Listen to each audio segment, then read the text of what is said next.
Imagine being woken from a deep sleep pre-dawn by wailing emergency sirens.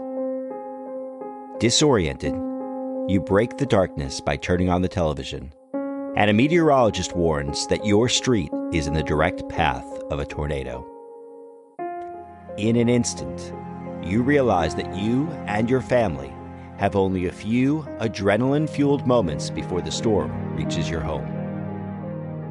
For residents of Montgomery, Ohio, a suburb of Cincinnati, that early morning nightmare became a devastating reality.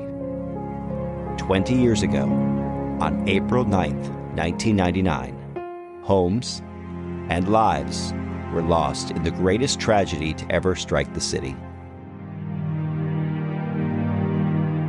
What is it like to experience the disorienting panic of a violent tornado arriving in the early morning darkness? How does it feel to realize that in an instant, all of your possessions, including your home, are gone? What was it like to be a first responder at that scene, knowing you are in the midst of the most harrowing event in a community's history, and one that no drill or training could ever truly prepare you for? And finally, how does a community attempt to rebuild and heal after being struck by such a horrific tragedy?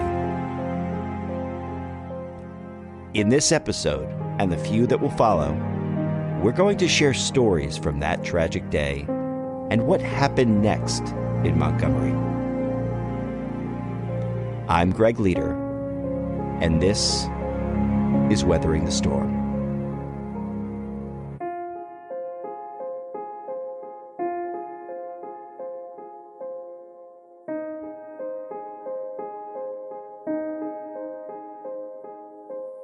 The tornado caught everyone by surprise.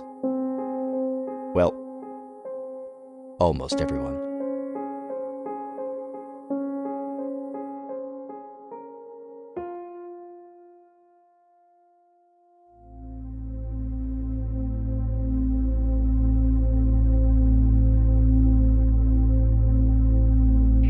I don't remember if during the late news at 11 o'clock if there was a tornado watch specifically for the area, but I just remember that the conditions were just ripe for thunderstorms to develop, and some of those were going to turn severe. And some of those thunderstorms, given the atmospheric conditions, some of those thunderstorms could rotate. So tornadoes were definitely on my mind. That's Pete Delkus.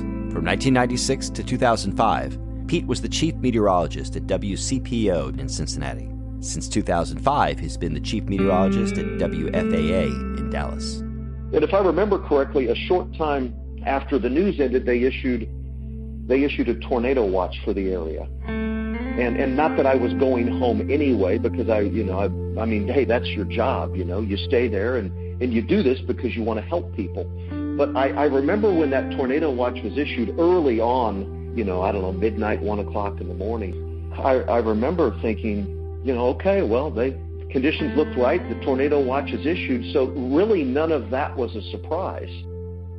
But back in 1999, we didn't have Twitter and Facebook and all the different outlets that people rely on today to warn people or for people just to stay up to date. It was just literally you turn on the TV, and if the weather guy's on, the weather guy's on. If he's not, then everything must be okay.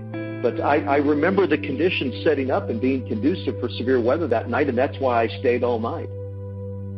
It gets till around 3 o'clock in the morning. You're watching storms develop in southeastern Indiana. And when the first tornado warning was issued around 4 o'clock, gosh, it was Ripley County. When that first tornado warning's issued, tornadoes generally travel from southwest to northeast. Well, Ripley County, you look, northeast of Ripley County, it's Cincinnati.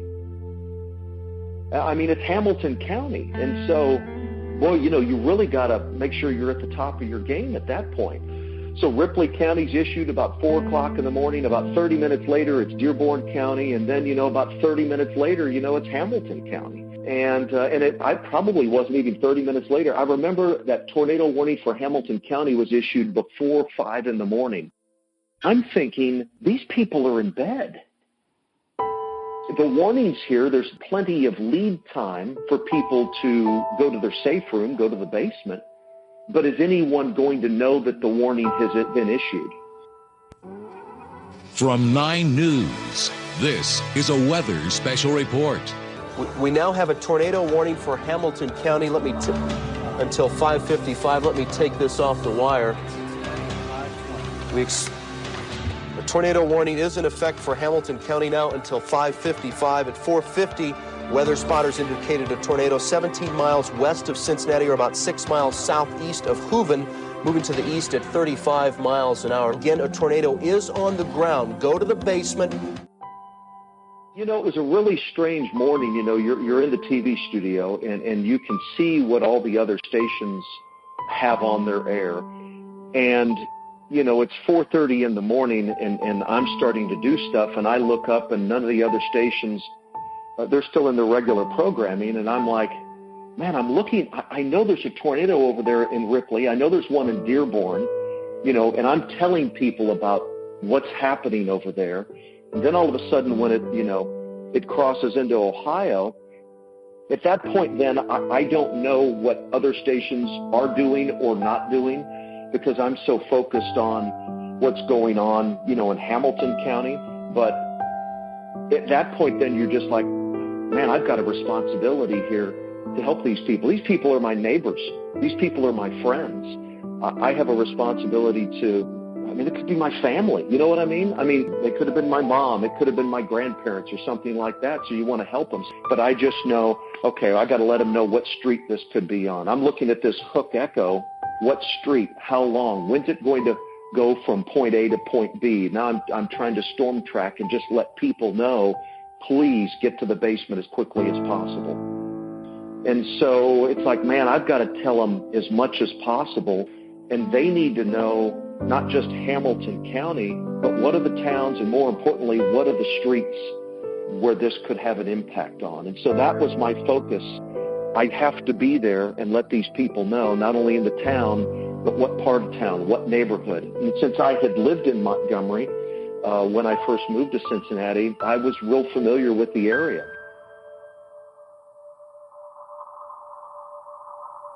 So I can't remember exactly how old I was, but I was in probably middle school age. And so that would have been maybe in 74 or somewhere in the mid-70s. I don't remember the year now, where a tornado came through, and it was the big Xenia tornado.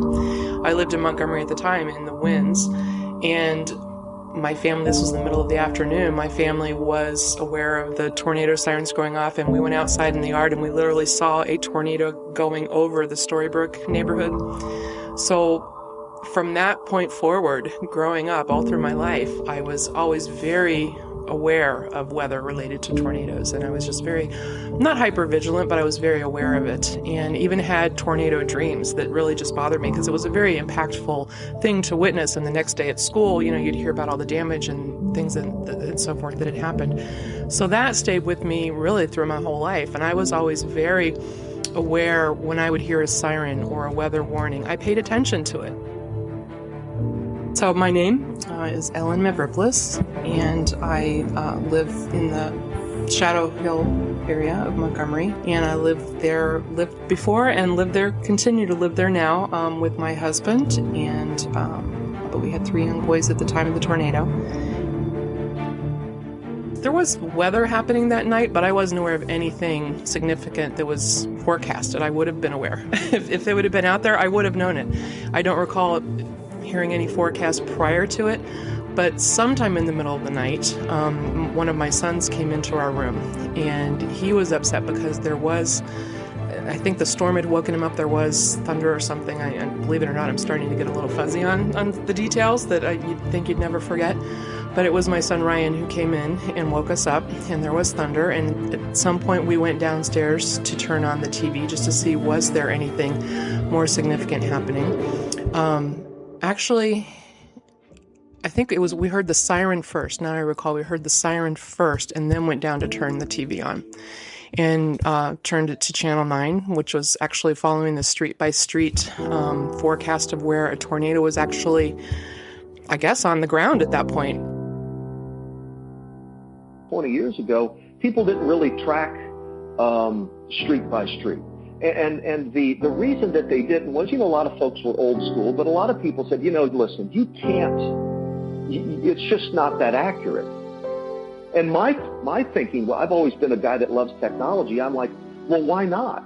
I mean, if I can see the hook on the radar and I know where the tornado is going to be in relation to the hook, I can zoom down to a street, and if I know that the storm is moving to the northeast at 30 miles an hour, it's just a pretty simple mathematical equation. I can tell you when it's going to arrive, go from point A to point B, and I'm thinking all this through in my head, and I'm like, well, why would I not do that? But a lot of folks back then didn't. But it was just something like, why would I not do it? It's more information, and from a person who, let's say you're not a meteorologist. I mean, listen, honestly, you just want to know, how cold is it going to be today? What time's the rain going to start and how long is it going to last, right? And this is a valuable tool to give people those basic answers. Where's the tornado right now? When's it going to arrive at my house? That's all you really want to know if you're in the path. And I thought, I have this technology, why not use it? And thank goodness that morning we had it. And thank goodness that we were able to use it.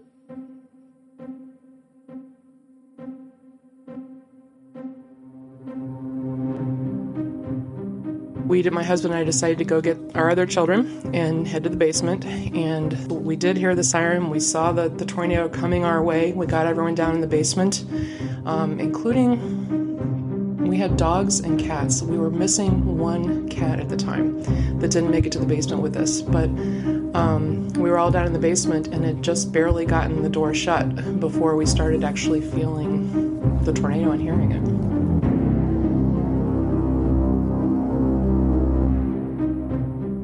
I often hear people say that it sounds like a freight train coming, but we didn't hear the train coming. It was as if all of a sudden we were under the train. It was just like very sudden. Here it is, very loud.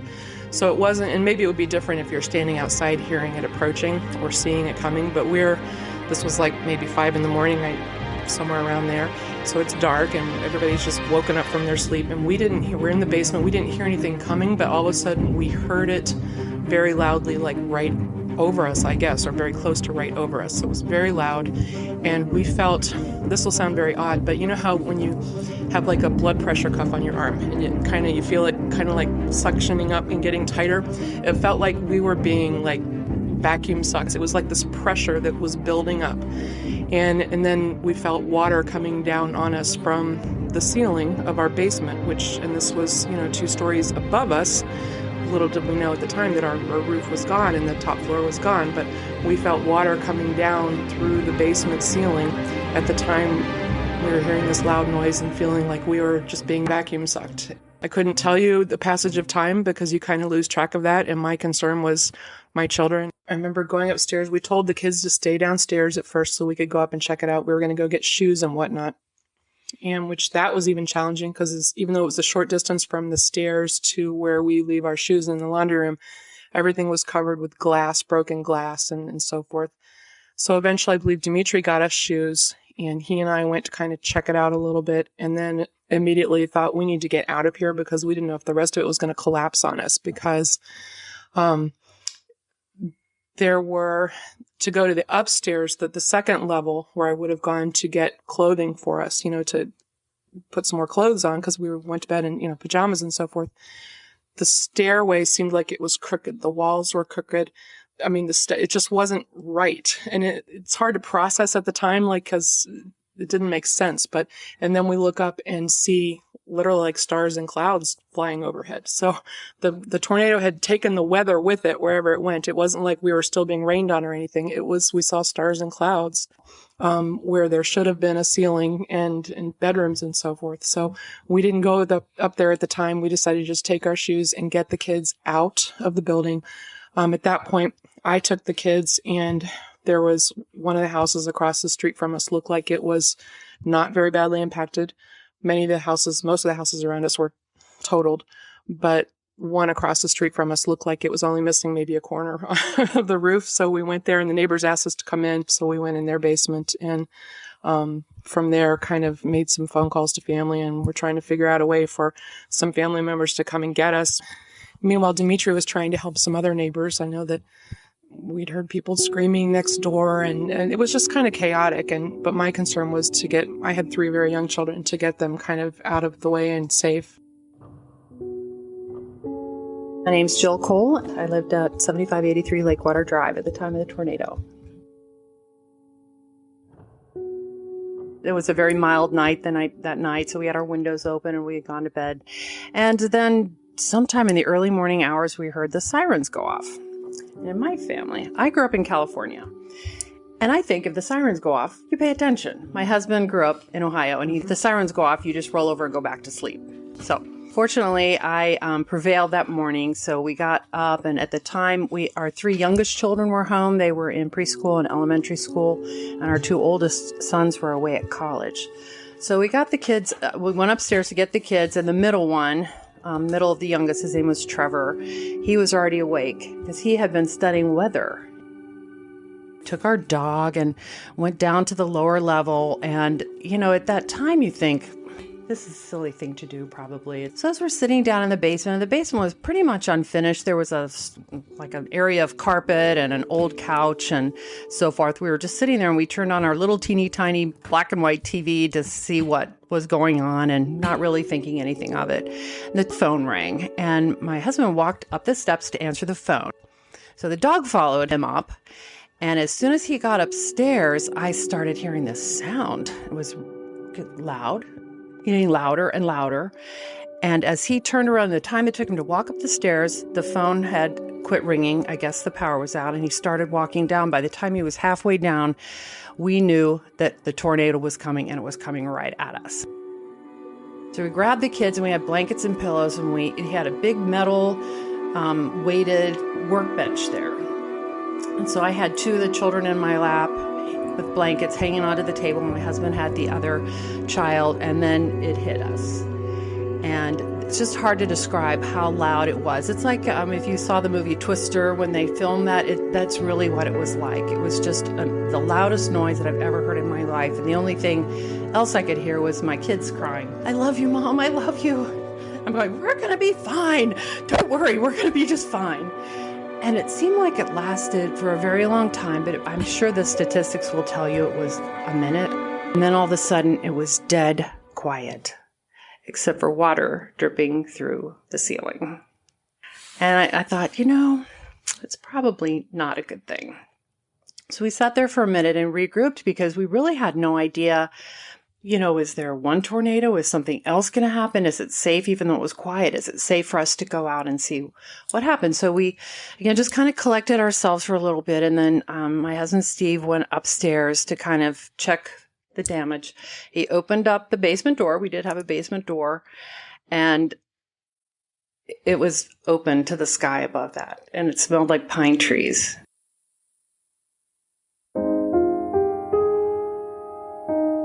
So he went up, and we kept all of our shoes in the garage at the time, just like we kept our keys in the cars in the garage. Well, the garage had collapsed onto the cars and the shoes. So we had to kind of, go around trying to find clothes for people to put on, because we were in our pajamas. And I think Steve had work shorts and his work boots, and I was the only one in my pajamas. I happened to have a load of laundry dry in the dryer at that time. What are the odds that could happen? And it had something for everybody but me.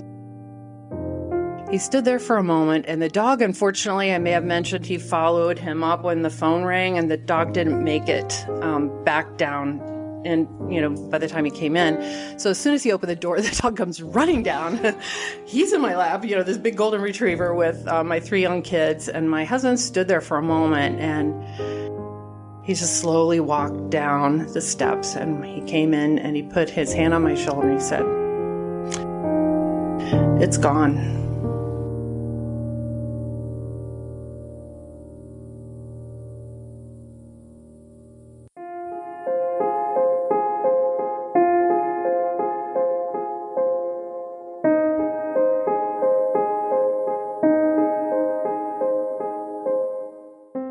Coming up in episode 2 of Weathering the Storm, the response.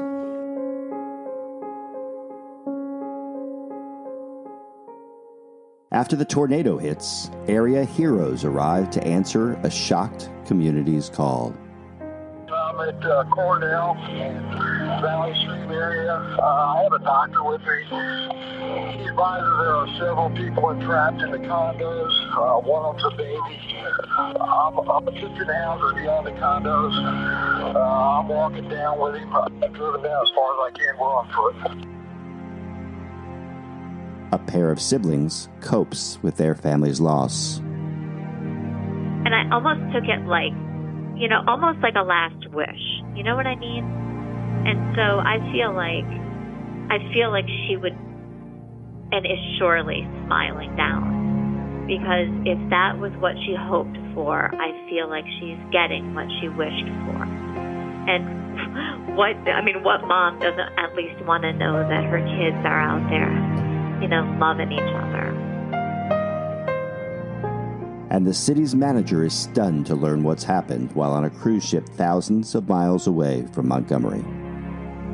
And then eventually, when I saw a Montgomery police car sitting in a neighborhood where there were no houses left, it suddenly became a pretty sick feeling.